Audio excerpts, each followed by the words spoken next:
Soos wat baie mense weet, was my ma in die hospitaal vir oor die 2 weke. Dit was 'n harde knou, 'n groot operasie. Hier is ons vandag. Ons is oor die 7 weke later. Sy is nog steeds op die herstelpad. Haar wonde is nog steeds nie toe nie. Ek is in daai bevoorregte posisie om haar te kan versorg by die huis.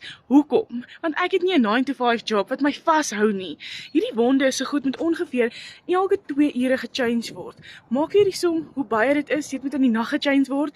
Nou as ek in 'n 9-to-5 job gestaan het ek regtig nie hierdie voordeel gehad om dit vir haar te kan doen nie. En ek bedoel, sy's immers jou ma. Jy's lief vir haar. So, hoekom sê jy dit nie wil doen nie? Wat sou jy gemaak het? As jy nie geld gehad het om dit te kan cover nie, as jy nie tyd gehad het nie, wat sou jy gemaak het? Ek is in 'n bevoorregte posisie om dit te kan doen. Ja, dis nie altyd maklik nie. Dis nie altyd lekker om 'n wond te doen nie, maar elke keer wat daai wond 'n druppeltjie beter lyk, besef jy daar's vordering en sy raak gesond. Love it. So komment net vir my hieronder as jy wil weet hoe om 'n ekstra geldjie te maak en meer tyd in jou dag te geniet. So komment net vir my wat, wond hieronder. Ek gaan vir jou presies wys hoe jy dit ook kan doen.